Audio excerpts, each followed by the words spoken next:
Very good. Our gathering music today is hymn number 188, Come, Come, Whoever You Are.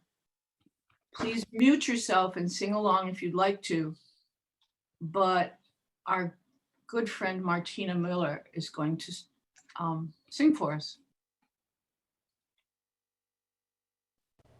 Come, come, whoever you are, wonder, worshiper, lover of living.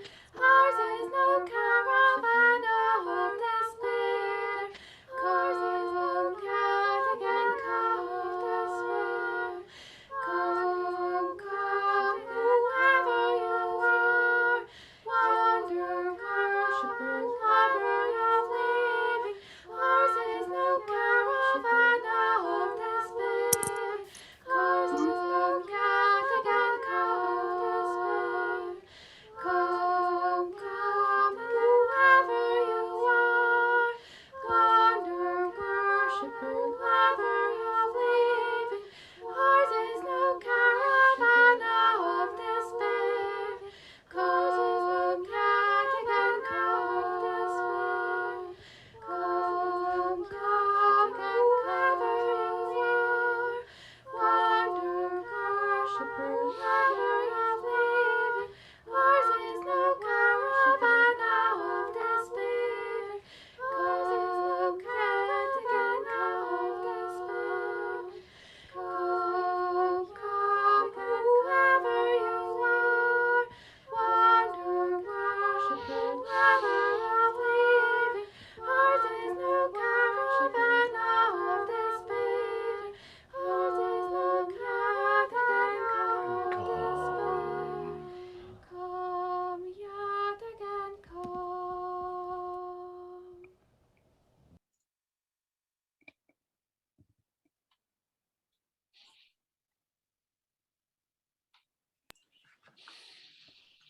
Thanks, Martina. I'm going to light the chalice.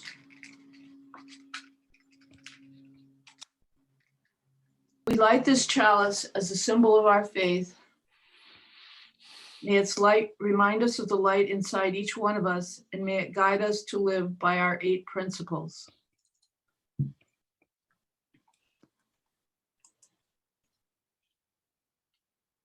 Our opening words today are from actor Martin Sheen, who made a film with his son called The Way, about the Camino de Santiago.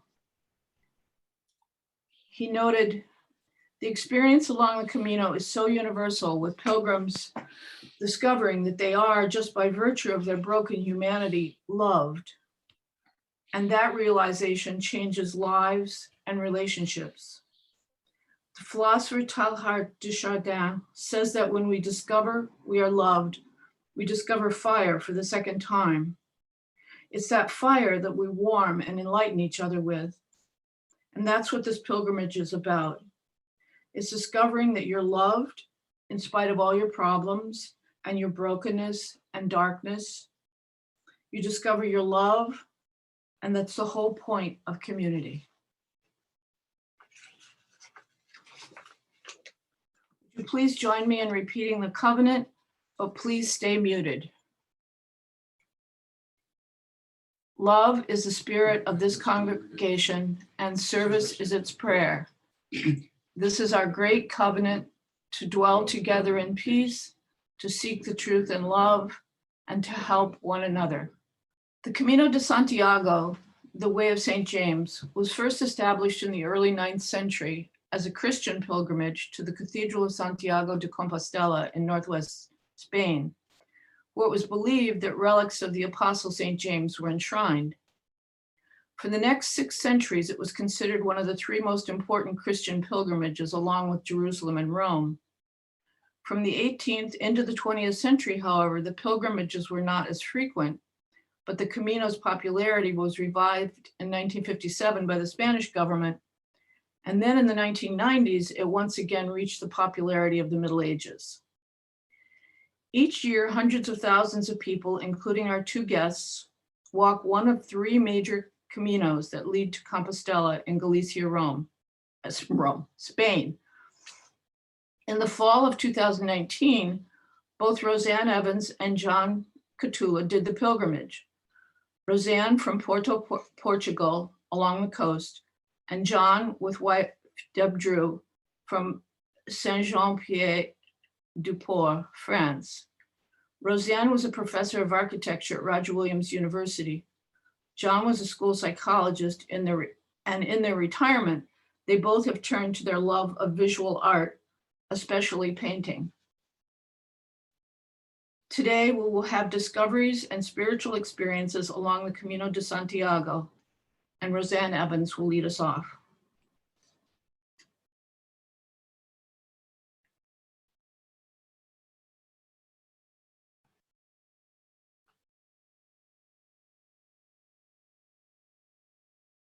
I'm just going to begin. Thank you, Johnny. And before I begin, I just wanted to explain to everyone how I have laid out the slides, because I'm not going to talk about picture by picture, but I wanted to give you an experience of the day-by-day route that we traveled, and also some of the things that we would have seen. So I've set up the screen or the slides so that the lower middle image is an indication of the beginning of the day. And then if you follow clockwise to the lower right, that would end the day either with the town that we arrived at, a monastery, or some scene from the end of the day, so that you kind of have our experience.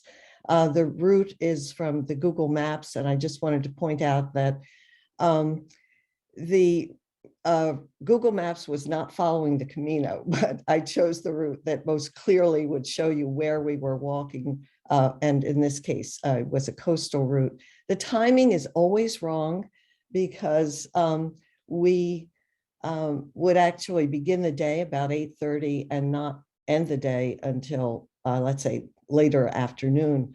The paths were not always, actually not since the very beginning, on this boardwalk were they as straight and narrow. There were a lot of hills, etc. So I am going to begin then with the slideshow, also with the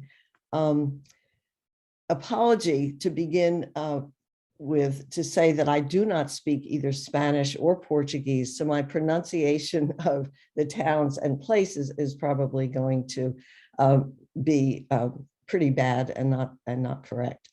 In the middle of the slide, you see the hiking boots, and to the left of that, the yellow arrow, which points the way to Santiago de Compostela.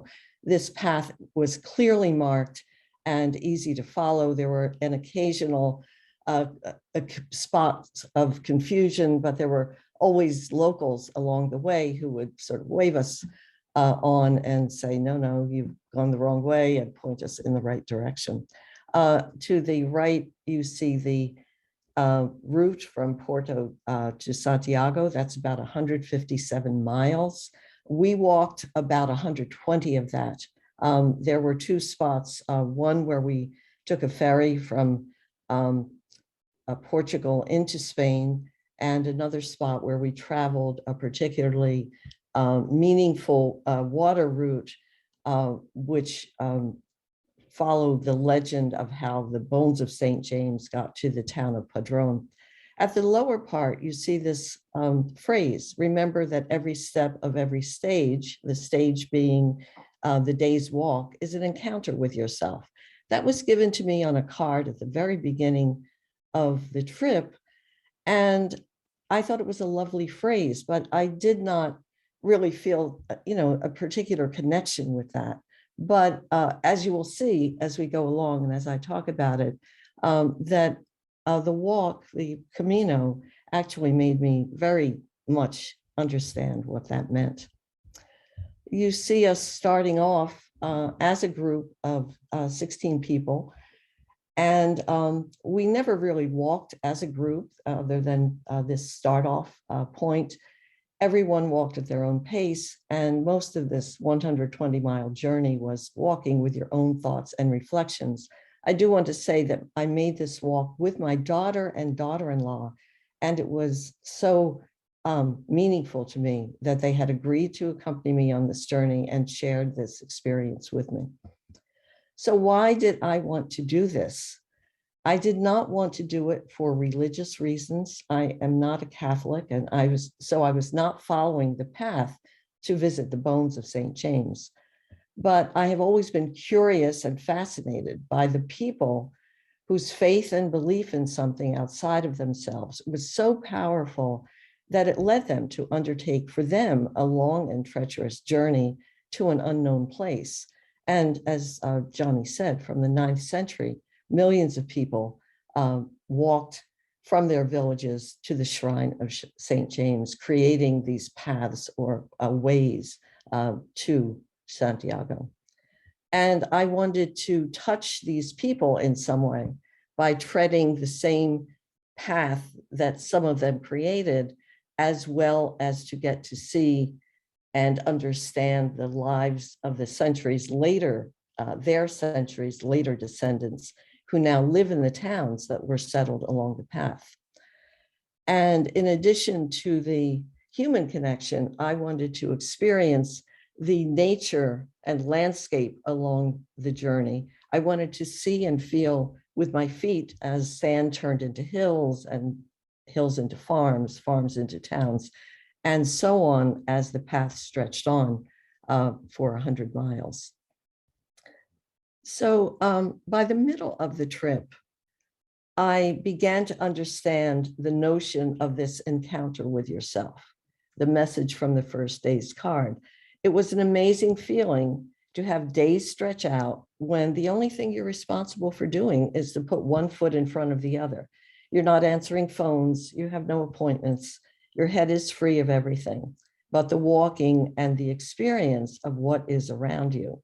And you do begin to reflect upon your life. And it's probably obvious to all of you, oh, the path is a metaphor for your life. And I have to say, I honestly did not even think about that before starting this, but I want to give you one of my experiences along this journey. I was walking along, in the woods, and as I said, the woods turn into, suddenly a discovery of the sea, such as this. And there was a day that the many people who have passed on from my life, parents, aunts, uncles, cousins, relatives of students that I've had who have also passed on, these people began to walk with me along this journey. And it was very moving because there was nothing specific that reminded me of them, as a serving dish might remind you of a parent, your mom or something. But one by one, these people entered into my head. And I then was able to reflect upon their lives and what their lives had meant to mine and how our lives had joined. And so there was a day spent where one after another, spending time with one who would then seemingly step aside and another person entered. And it was a very amazing experience to me, as you could imagine. And it was a wonderful one. The image that you see here is the day, day 8, when we traveled a river that holds the legend where the bones of St. James were accompanied by 2 of his followers. And they traveled in a boat up the Ria di Arusa and into the final stretch of the Ula River into the town of Padron, which derives its name because they tied the boat that transported this body to a stone, the Pedron, which then became the namesake of the town. And then the bones were discovered in the 9th century and taken to Santiago. The fishing boat that you see in the upper left represents the primary industry of the area. So, kind of a connection with the way people earned their livings and what they, how they lived their lives. Mussels and oysters are grown on these large floating platforms. And you could see how these in particular mussels harvested by the fishermen. The upper right is showing you this, I believe it is the only water um, um, Stations of the Cross. I believe it's called the Via Crucis. And the various Stations of the Cross are placed on these little islands of stone within the river.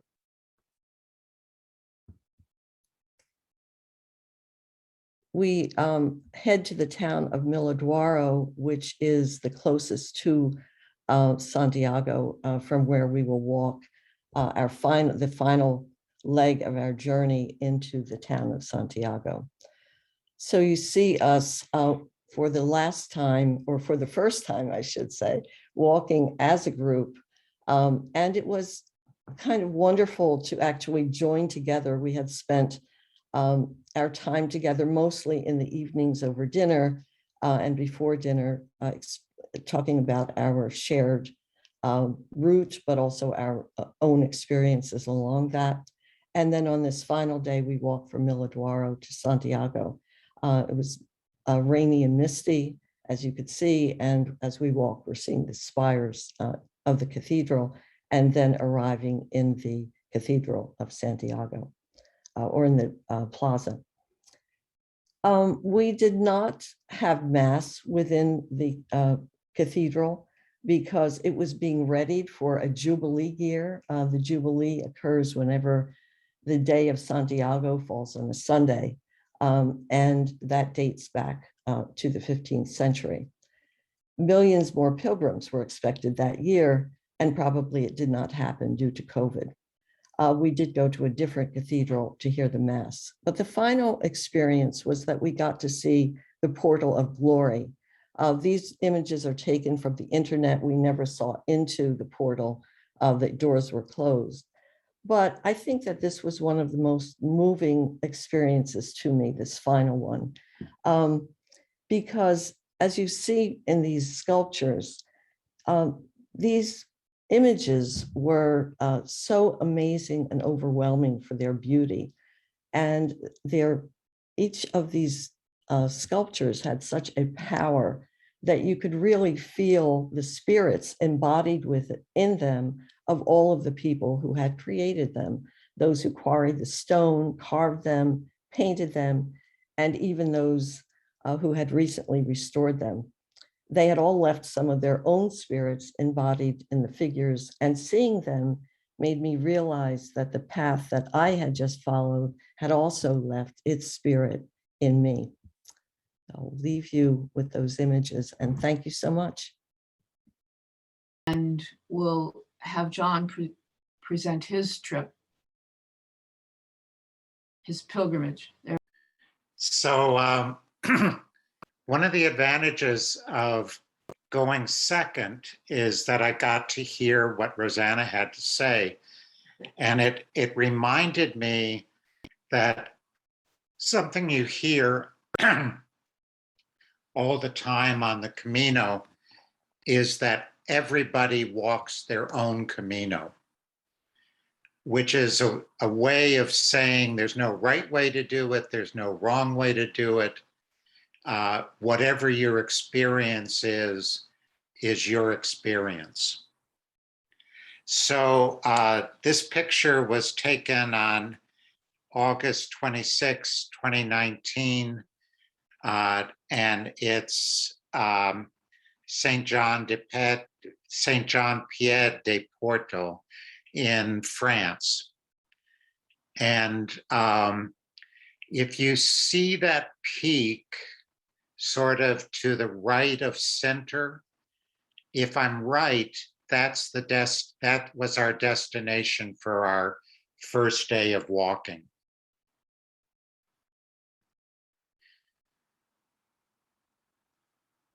And in the village, there's an office where you can register for your walk, pick up your scallop shell, and get a passport. And a passport is sort of a folio that you can use to collect stamps along your route that document where you've been, where you've stayed, where you've had lunch. and also in this office, there is a survey asking about why you're walking the Camino. And about 25% of people say that their main reason is for religion or spirituality. And other people say it's for exercise and well-being, it's for adventure, it's to disconnect, it's for culture. But in my opinion, no matter what you say your reason is, walking the Camino is a spiritual undertaking. You're part of a community that's about 20 feet wide and 500 miles long. And it's a community with strong norms of communication, kindness, and tolerance. And Deb kept a list of people that we met and what countries they were from. And we met people from approximately 67 different countries. So you're part of this community. You're all flowing along together, all moving in the same direction, all putting one foot in front of the other. You're in nature, you're in a beautiful landscape. You're going from village to village, from cathedral to cathedral. And in my opinion, spiritual questioning and spiritual awakening is really unavoidable. So this is from that first day's walk through France at this point.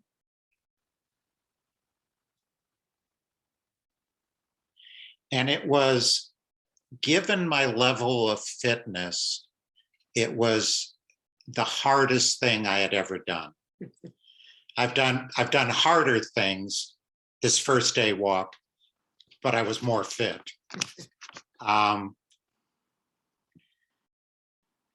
So part of what I contemplated on this walk is that in my 74th year, I was doing the hardest thing that I had ever done. And a question that you hear a lot on the Camino is, what did the Camino teach you today? So after I heard this 3 or 4 times, I said to Deb, do you want to know what the Camino taught me today? And she said, all right. And I said, it taught me that I'm never going to exercise again. I'm done.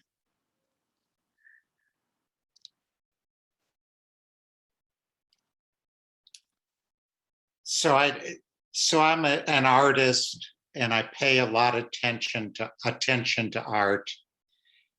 And the French way, the path that we were walking, goes through Pamplona, Santiago de Calzada, Burgos, León, Santiago de Compostela, all of which have major cathedrals and major examples of religious art.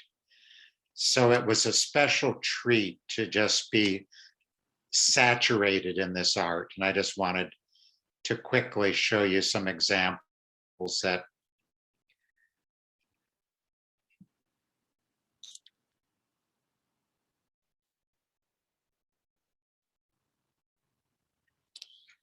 so I got a message while I was on the Camino reminding me that it was the anniversary of the death of a student of mine. He had died 5 years before. And we were walking along and we saw this guy in the distance. And when we got up to him, started talking to him, and the story that he told was that he had started his trip in Belgium. And when he was in France, he went into a cathedral. And it was the first time he said that he had been in a cathedral in 25 years. And when he went in, he was embraced by the mother. The mother took him in her arms and held him like a little child and made him know that he was welcome. And he said, since then, he had been playing the flute for people. And could he play the flute for us? And he took out his flute and played Ave Maria for us. And I told him, you know, just yesterday I was reminded that a student of mine died 5 years ago.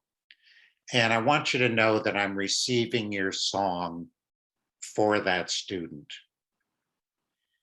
And he asked a little bit about him, and we ran into him again the next day. And he gave me this. And he said, I went off the trail and I found this. And I knew that it was something that should go to your student's mother. And would you give it to her? So I carried it back and gave it to my student's mother. And he said, I also want you to know that he, the student, received your song, received the song. And I said, how do you know? And he said, well, yesterday I went into a church and a white feather fell from the ceiling of the church and let me know that the song had been received. So that the thing about this story of spirituality and religion that I want to share is that because I was on the Camino, I was open to hearing it in a way that I wouldn't have heard it otherwise, I think. And it really, really sticks with me. So before I finish up here, I just want to share some faces with you. And these are people that we met along the Camino, some of whom we saw one time, some of whom we leapfrogged with as we went along. And every one of them has a story connected to them that I could tell you.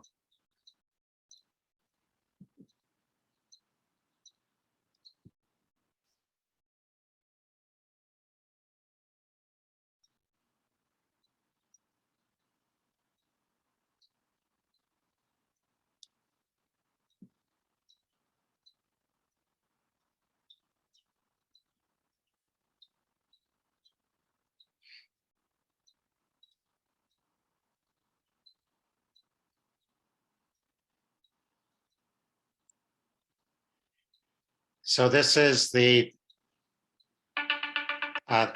Santiago de Compostela. This is the last 10 miles we walked in. And this is the last slide that I'm showing you. And the Camino casts a long shadow. It's been 2 years, and it's a rare day I don't think about it. That lesson about never exercising again has passed, and given the right circumstances, I'll go back again. Thank you. Thanks, John. Hey, how was that timing? Exactly 10 minutes. Congratulations. For our closing hymn, number 108, My Life Flows On, an Endless Song, Kathy Solomon will sing it. And I'll be accompanied by Jay Pumphrey, who's off screen. And please stay muted if you want to sing with her. Okay? Yeah.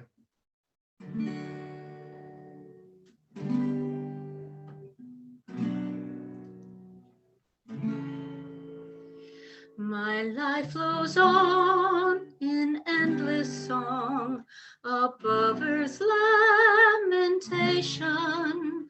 I hear the real, though far off hymn that hails a new creation. Through all the tumult and the strife, I hear the music ringing. It sounds an echo in my soul. How can I keep from singing? What though the tempest round me roars? I know the truth, it liveth. What though the darkness round me close? Songs in the night it giveth. To storm can shake my inmost calm, while to that rock I'm clinging. Since love prevails in heaven and earth, how can I keep from singing? When tyrants tremble as they hear the bells of freedom ringing, when friends rejoice both far and near, how can I keep from singing? To prison cell and dungeon vile, our thoughts to them are winging. When friends by shame are undefiled, how can I keep from singing? How can I keep from singing?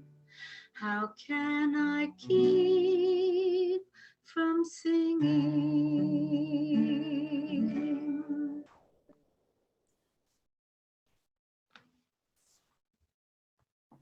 Thanks so much, Kathy. Our closing words come from author Sue Monk Kidd. In Traveling with Pomegranates, she wrote, "Pilgrims are poets who create by taking journeys." She also wrote, "A spiritual pilgrim needs to discern when his or her life is stunted in an old field and find the courage and determination to go to a new land so that you can find the wholeness you seek." As we extinguish the chalice, please repeat the following words while muted with me. We extinguish this chalice, but not its light, that we take with us out into the world, sharing it with those we encounter on our journey. We will now have our closing song in an original version by Martina Miller. Please join in. The first chorus is repeated 3 times, but please stay muted.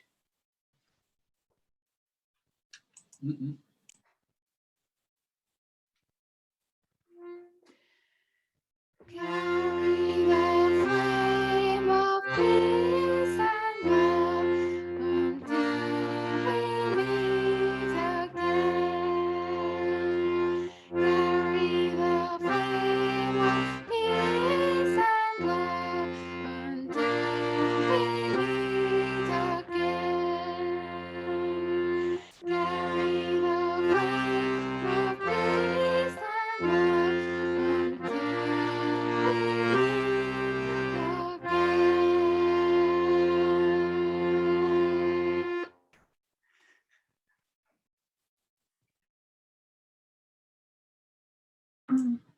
Thank you so much, Martina.